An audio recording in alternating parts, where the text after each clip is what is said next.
This is the Shoulda Bet More podcast, presented by Gold Boys Network. Here's your host, Will Hill. Welcome to the Shoulda Bet More podcast, presented by Gold Boys. Coming up on the show, Sammy P of Fox will join us. We will go over week one of the NFL. It is here. By the time you're listening to this, the NFL starts tomorrow, today, depending on if you listen to this Wednesday or Thursday. Excited, man, and I'll just start here with the Thursday game and my prediction for the season. I'll give you my Super Bowl pick. I've kind of hinted at it all summer. I'm not going to ignore baseball, but baseball can take a backseat. I've done plenty of it this summer, and I'll get to some of my thoughts here from the weekend in college football. Looking back to Labor Day weekend, the games we had, and not a lot to discuss, but did want to just give some thoughts. But NFL is where I'll start, and we are back here with the Chiefs and the Ravens. Chiefs laying 3, pretty much all spots, 46 and a half for the total. I like the Chiefs. I mean, I wish it wasn't 3. And if you can find a cheaper money line in the 145, 150 range, I think that's probably a good way to go. But I'll lay it here with the Chiefs. I just think Baltimore lost so much on the offensive line. I think the Chiefs are better at receiver. And we've all heard the stat, Andy Reid, how great he is off of a bye. Well, this isn't exactly a bye, but it's extra rest. It's extra time to prepare. Extra time to prepare is probably the more appropriate way to describe it. And there's not that much you can hang over your head when you're Andy Reid and you coach this great Chiefs team. You won back-to-back Super Bowls. You're in the AFC title game or better every year. But the one thing you can't hang over their head, they lost last year on opening night. They lost to the Lions. They didn't play well, but that was, without Kelsey. Tony just dropped 1 million balls. Now they have Xavier Worthy, the rookie receiver from Texas, who I think is going to be tremendous, who I think very early in the year is going to remind people or give people hesitation, pause as to, man, how do we let the Chiefs get this guy? Because he is fast, and a lot of the plays are going to come down to Worthy. You run as fast as you can. Mahomes is going to throw it as far as he can, and we'll see what happens. And if nothing else, it gives something where the defenses have to respect it and drop people back, and that opens up things underneath, opens up the running game. And I just think the Ravens, not only all the offensive linemen that got overturned from one year to the next, but lost their defensive coordinator to the Seahawks, who's, McDonald, who's going to be the head coach now, and a guy a lot of people like. Offensive line coach passed away a few weeks ago, tragically, unexpectedly, someone unexpectedly. And I just think there's reasons to be high on the Chiefs. There's reasons to be down on the Ravens. Now, you could say, man, these teams played in the AFC title game when it was 7 or 8 months ago, and the Ravens are favored by 5. Now the Chiefs are favored by 3. Maybe this is an overreaction, maybe, but it's not the same Chiefs team. It's not the same Ravens team. So I will lay it here with the Kansas City Chiefs. Should be a good game, should be a fun game, but Chiefs is the pick. And as we get started here on this NFL season, I am going to pick the Jets to beat the Lions in the Super Bowl. I just think I've talked about all the reasons here for liking the Jets. The fact that they could somehow win 7 games last year. And I don't like the coach, but give him credit. You won 7 games with a quarterback who may never throw another pass in the NFL, with Zach Wilson and Tim Boyle and Trevor Siemian. You could still win 7 games. And the defense still played well. And that's when the defense basically just had to win the game by themselves. Teams could be conservative. Now you figure they're going to score in the 20s in some of these games. And I think Rodgers will play well here. I really do. I don't buy this idea that the Achilles is going to be a factor, that he's washed up. He was playing with a broken thumb a couple years ago. Now you can say, hey, he's older, he's going to get banged up, maybe. But if he plays well, they're going to be good on defense. They got weapons on offense. Would like maybe another receiver or so, but the offensive line's much better. And if you can get by San Francisco, the schedule is pretty favorable. And I just think, Chris Russo, Mad Dog, made this point a month ago, and people kind of laughed at him. I think there's something to it. Aren't the Jets just kind of due for a break? Aren't they just due for something to bounce their way? I mean, they always bust on these quarterbacks, and you can say it's bad ownership and bad, management, and there's certainly some truth to that. But I don't know. Rodgers getting hurt a few plays in last year, everything that's happened with them, I do get the sense that maybe the Jets are due for a break, and it'd be good for the league too if the Jets can just put together, I mean, not even a Super Bowl winning season, but a season where they're in the mix, where they win 10, 11, 12 games, and they're just a theme of the season. Rodgers is rejuvenated the defense. The Jets haven't been good in a while. Put Rodgers on that team. There's just a lot of subplots, a lot of themes that will just make for a more interesting NFL season. I think we get it. I think now it's a tough matchup Monday night against the 49ers, and it got tougher because the Niners are going to have Trent Williams and Ayuk, which it looked for a while like they might not have either. But I like the Jets, and I think the Lions, there's an element of unfinished business. Should have won the NFC title game last year against the 49ers, left plays on the field, points on the field, drop balls, you name it. Should have won it, and maybe should have won it comfortably. Had a 17-point lead in the second half. And if you look at the roster, a lot of their best players are 25 and under. So there's certainly a reasonable approach here, a reasonable mindset that they're going to get better. I mean, Jamison Williams, Amon-Ra St. Brown, Gibbs, Sewell, Laporta. I mean, these guys are all 25 and under. So the fact that the idea that maybe they take another step forward and get even better, and they're just average to slightly above average on defense. Now Campbell's a madman. Sometimes he's going to introduce variance to it with all the fourth down decisions. I understand that, but they play hard for him. I'd rather be too aggressive than too conservative. And maybe San Francisco Super Bowl hangover. Maybe they're just kind of due for a down year. And same thing with Kansas City. At some point, as great as Mahomes is, at some point this kid's going to run into a season where he just loses in the first round or the second round, or gets banged up or something. He's not going to play 14 years and go to the Super Bowl and all 12 out of the 14 or 10 out of the 14 and go to the AFC title game every single year, which he's done so far. So maybe the Chiefs are due for a bad one.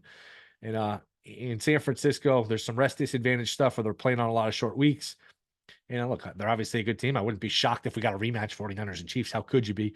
But I'll be slightly different. It's not like some outrageous pick, but I'll be slightly different and go Jets over the Lions. Chiefs -3 Thursday night. Those are the picks. Get to the rest of my picks on the Friday show, and I'll do some college picks on Friday. Maybe I'll mix in some baseball too. But before we get to Sammy P, just some quick reaction from the college games Saturday. Nothing earth-shattering. A lot of the games, honestly, that we're hoping for, expecting to be good when you look at this slate, it's kind of the opposite of week 0. When you look at week 0, like, man, these games are going to be stink. Who cares? And the games ended up being really good and really exciting. It's kind of the opposite of that week number 1, where Georgia, Clemson, Penn State, West Virginia, and those are the two. Miami versus Florida. Those were the 3 big games early. Notre Dame A&M was good, but the 3 games early that you're excited for really did not pan out. All kind of blowouts, duds. And it's pretty clear, at least through 1 week, that it's Georgia and then ... everybody else, because Georgia is just, look, it was not pretty early offensively, but they come at you in waves on both sides of the ball. They got a quarterback, they got a defense, they got a coach that's won. They are just loaded. Ohio State didn't look great. I know they won like 50 points, but look, they struggled for a little bit more than you thought with Akron. Oregon didn't look great, and even if they did, man, it's hard to match the talent of Georgia's A game. So at least early on, it does look like Georgia and everybody else. Of course, a lot of time to go, long way to go, and I'm sure they'll have a down week at some point, but they are clearly the favorite in my mind. And again, the rest of the games just didn't live up to the hype. Notre Dame A&M was good.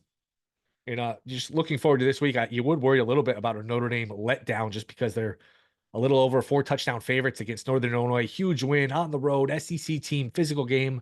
Can they get up for a lesser opponent this week? That'll be interesting. But that was a great win and actually went over their team total for anyone that tailed along. Boy, that was a tough one because it was, 13-13 with like a couple minutes to go. They get a touchdown and then a stop as A&M went for it, and then Notre Dame kicks a field goal to go over. Just a bad beat by the right side. That was a dead under all the way.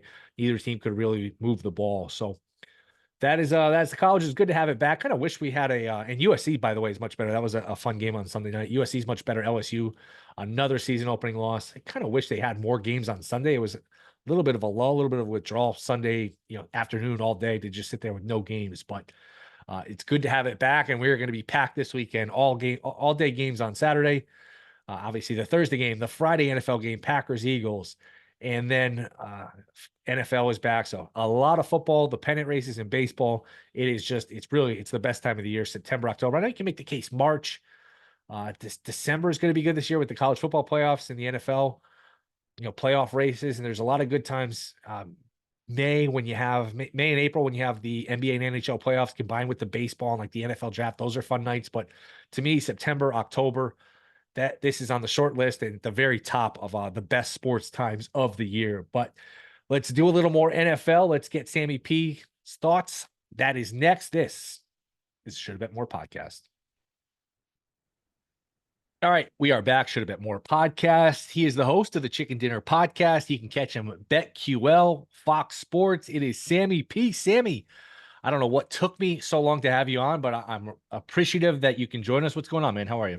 It's funny you bring that up. Thanks for having me. Our mutual acquaintance, Mikey Poods, goes, "Why have you not been on Will's podcast?" And I said, "Why don't you ask Will?" And I was drinking with him last week. We went to a Red Sox game, and then you had texted me days later. Did he finally get through to you, or was this like a natural relevation for you? Natural, natural. I don't, you know, some people that text with the most, I just know how much they do and you do, and it's like I don't know if I want to bother him. Like, and you're doing so much other stuff. Then once football starts, I don't want too much crossover with the Bear Pod. But you're doing college with us for the Bear Pod this year. You're not doing too much NFL, I don't think so. We can do NFL, and it's fresh. There's no crossover, so yeah, man, it took me too long, but I'm glad you're here now. And let's get into the NFL. By the time people listen to this, we will be 1 day away from the start of the NFL season, which is hard to believe. Um, what's your hottest take? What's your most controversial NFL opinion? Oh, the Texans missing the playoffs. The price was plus 170. That has come down a little bit.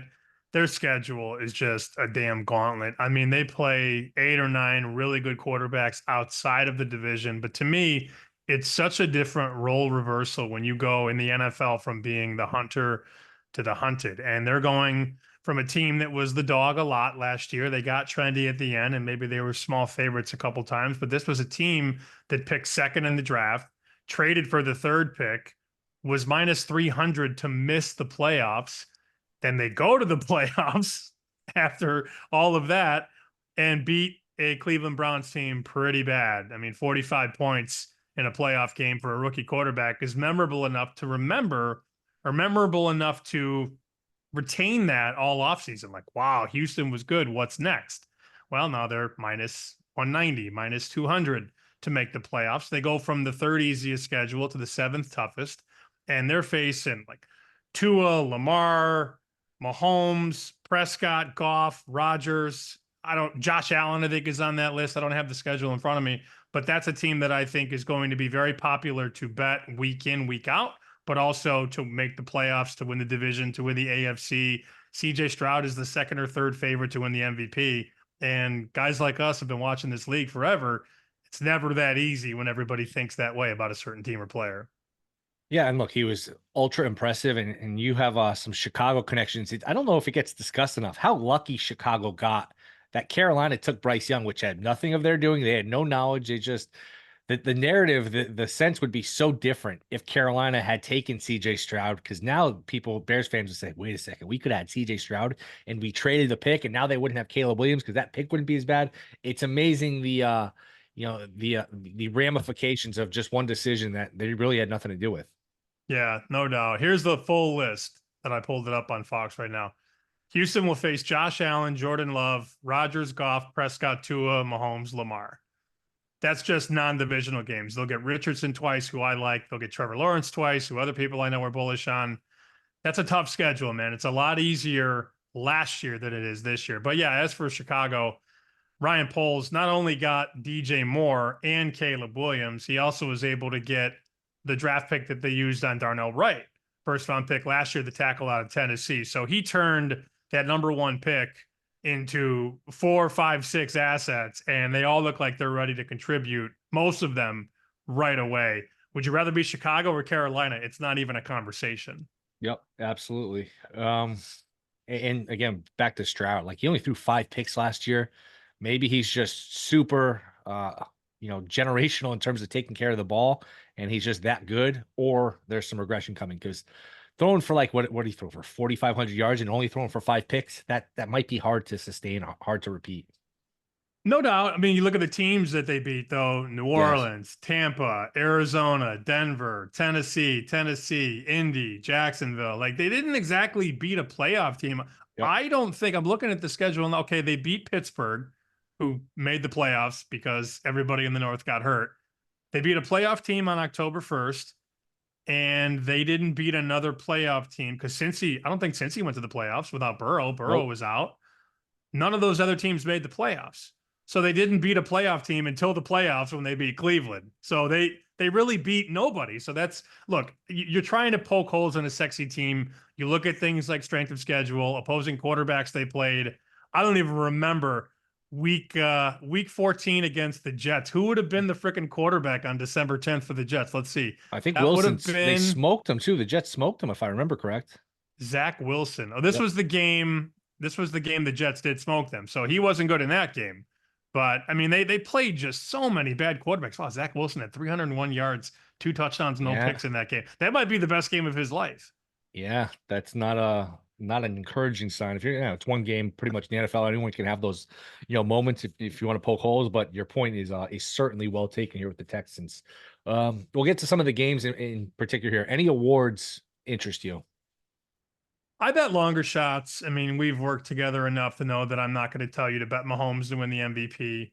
It's a number I can probably get in a month or in 7 weeks or whatever. I mean, he's never going to float too high unless he's just awful, which won't happen. I mean, he's the best quarterback on the planet. But I went to MVP, took Kyler Murray 55-1. That's come down a little bit.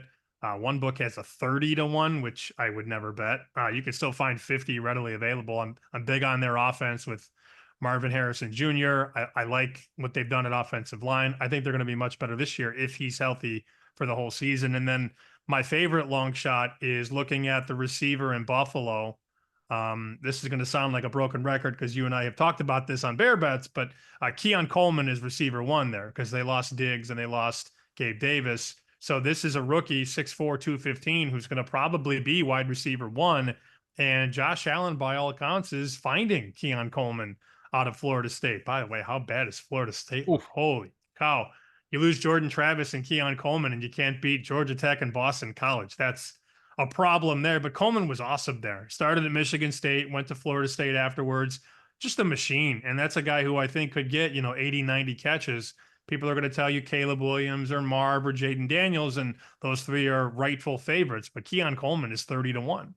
Marvin Harrison is 6-1. So I'm betting on guys to over exceed expectations, which lessens their number, which means I can then bet somebody else. So that's what I'm trying to do early in the season. What's the team you're most confused about where you just, boy, I can go either way. I don't have any bets on, I don't have any feel. For me, I think the Titans are one of those teams where I don't have a lot of conviction one way or another. And to me, Philly's confusing too. So I could certainly see them bouncing back and just, hey, that second half of the schedule last year got to them, and that poor play was an aberration, or there's some real issues. I could see both sides of it. Do you have a team where you just have no feel for whatsoever? I do. It's the Packers, because in October of last year, all the TV shows, NFL Network, Brian Baldinger, Dan Orlovsky were breaking down Jordan Love and dissecting every decision and every throw that he made. And remember the narrative going back less than a year ago, is Jordan Love an NFL quarterback? And now he's got shorter odds than Tua and Jared Goff and Lamar Jackson to win the MVP.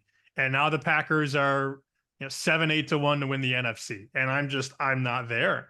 It could happen. I'm not betting on it.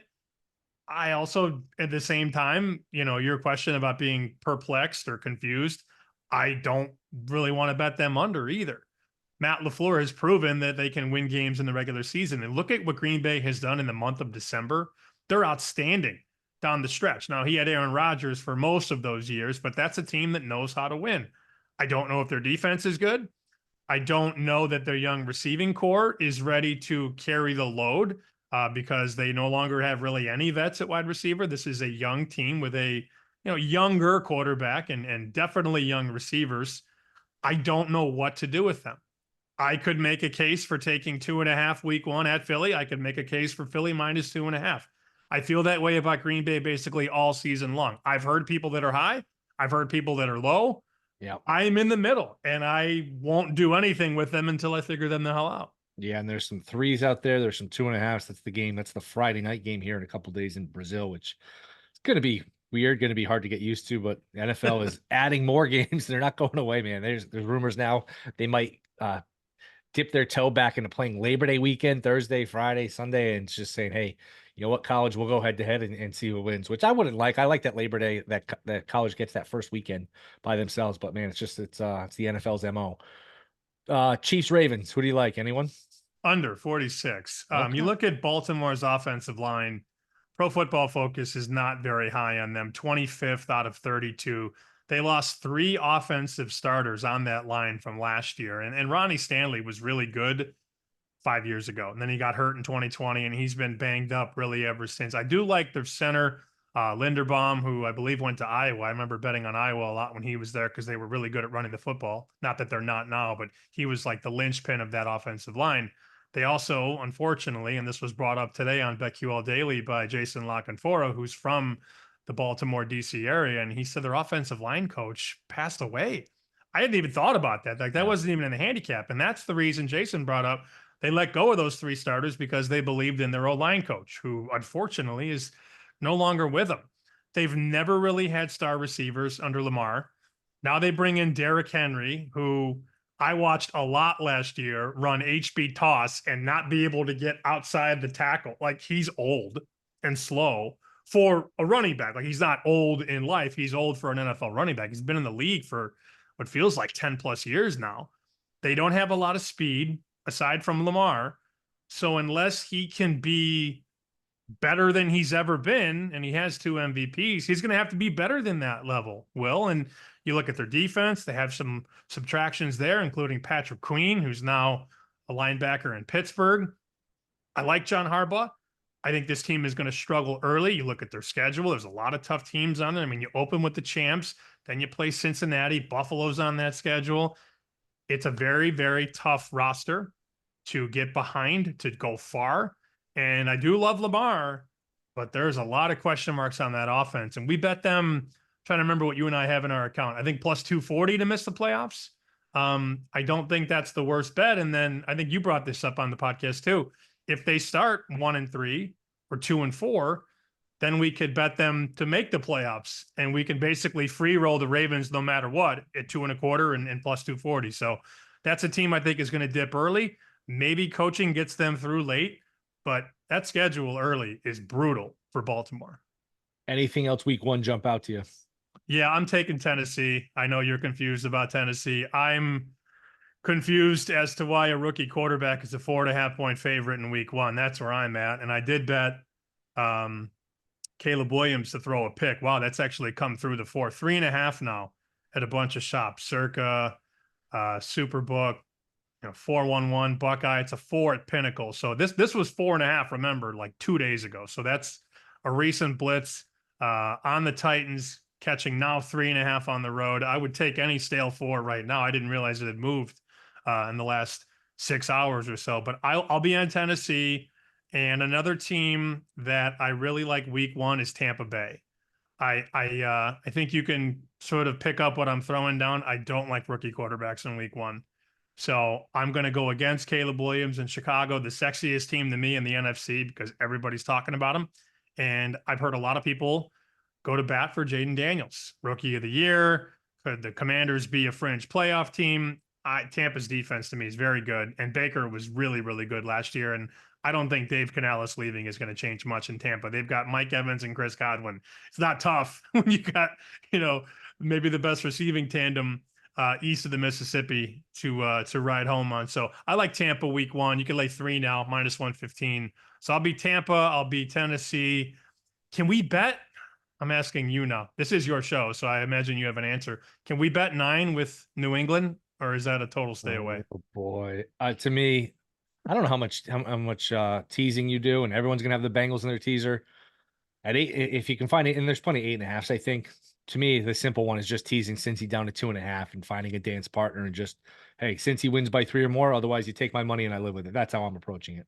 Okay, so let's tease Cincinnati. Can I talk you into the Colts from 2.5 to 8.5? Or you can even, some books are at 3. MGM is at 3.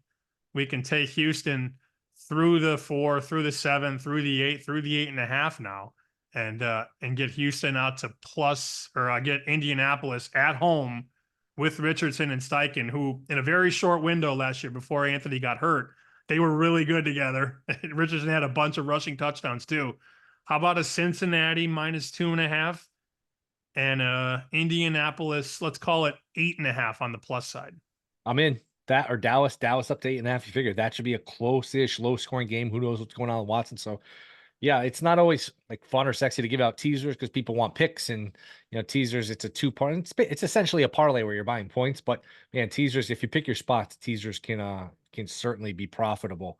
Who'd you pick for the Super Bowl? Who do you have in the Super Bowl? I got Eagles over Chiefs, Okay. which I believe you can find at about 50-1 in terms of the exact result. That matchup is obviously substantially lower because the Chiefs, are probably going to be one of 2 or 3 teams that are going to make it to the Super Bowl out of the AFC. I like Philly. I know that some people aren't high on Sirianni and Hurts together, but I look at what they did defensively. They drafted a corner in round 1, a corner in round 2, brought in Fangio to fix the defense because they had Matt Patricia's dumbass calling plays at the end of last year, and that did not work, nor has it worked in a long time. I remember when Patricia went to Detroit. What a waste of a hire that was. So to get him out of the building, I believe is a good thing. Philly over Kansas City. So that's where I'm at. It's a repeat of, is it 2 years ago now? Yeah. God, time Yeah. flies. I know. Kansas City's been in the Super Bowl 2 and 3 of the last 5 years, which is wild. And somebody was making fun of me the other day on Twitter, like, "Oh, the guy with the glasses likes Kansas City, huh?" I'm like, dude, if you bet them to win the Super Bowl the last 5 years, they have 3 wins. They lost in 1, and they were a 7-point favorite in the AFC title game. Like, that wager has proven to put you in a good spot. And I wouldn't bet 5. I like 6 a whole lot more. That's a full dollar higher. But yeah, nothing hot takey about my Super Bowl projection with KC and Philly. Quickly, last one, college. A takeaway from last weekend. Looking forward to this weekend. Anything you like? Take it whatever direction you want to go. Biggest takeaway is never blindly expect to bounce back. I think the biggest narrative around the internet and the handicapping circles was that, oh, well, Florida State will be fine. Oh, Florida State will be focused. Too much talent. They'll be ready. Norvell will have them ready. What did they show you in week 0 that got you excited for week 1? Was it their inability to stop the run, their inability to stop a wheel route, the quarterback's inability to throw a forward pass? I mean, they showed us nothing in week 0. But how many handicappers and how many pundits said you got to go back to Florida State? And not only picking them to cover, but cover 17. I mean, that to me, that was the silliest bet to lay that many points with Florida State. Now, I didn't think they were going to lose. But that was crazy that, the public was just loading up on Florida State. So never just expect a natural buyback or a bounce back when teams don't show you anything. And as for the week 2 stuff, my number on Texas, Michigan is 4, and that's probably a little high in terms of power rating. Kenny White makes Texas -1. That's probably a little short. I mean, the summer number was 3.5. I bet Michigan this morning at +7.5. Home dogs in that building with 100,000 people. And it's one thing for Texas to score on Colorado State. Now you got to score on a really, really good defense. I know Michigan's got flaws. I mean, offensively, they're a big work in progress, especially at quarterback. But Texas is not going to push over Michigan in the trenches, at least on defense. So I think that's a game, and we saw money come in on the under from 47 down to 43.5. The under move is good for Michigan. An over move would be bad for Michigan because that would line up with what Texas wants to do. So I don't know what Oregon did against Idaho. That makes no sense, that box score. But again, don't expect the natural bounce back from teams that didn't cover for you in week 1. Yeah, and to me, Michigan's just an under team because they're still pretty good on defense. I don't know about the quarterback. And to me, their only path, not their only path, but I think you got to go into this game if you're Michigan and say, hey, let's run the ball as much as we can. Let's run the clock. Let's sort of bleed the game. And we'll hope to get a defensive score, turnover, a short field, steal a possession, and you try to win the game 20-17, that kind of thing. So under Michigan and under, I mean, parlays are sometimes sucker bets, but Michigan parlay to the under is probably a decent idea too. The only thing that makes me nervous, and we love our friend Jeff Schwartz from the podcast, but he's the type of guy that will make a bet on Monday and then flip on his bet as you get closer to Saturday and Sunday. Remember last week I had him sold on Notre Dame against A&M, and he's like, "Oh, I'm nervous. I don't know." Coming out of the weekend, he loved Texas. Now he's on Michigan. So I'm nervous that when Jeff starts flipping, I never know what's going to happen because you go from one side and then you completely go to the other side. We did hit the Notre Dame bet. Maybe his flip will come through again, but he was he was very adamant that, Michigan was in trouble, and now he's taking 7.5. So he's on my side again. I hope he comes through. And so you under final score, like what, 20-17 or Yeah, 23-17? I think so. And Jeff's fine. Jeff's got plenty of money. First of all, he played in the NFL. Second, he bets against the White Sox every day, so he can afford to lose. When he was ladder in the White Sox during their 14 or 17 game stretch when they lost every game, I mean, Which one? When he was betting the other side money line -1.5, -2.5, and just cleaning up. I love the guy. He's the best. I mean, he's like, you ever watch the game with him in the book?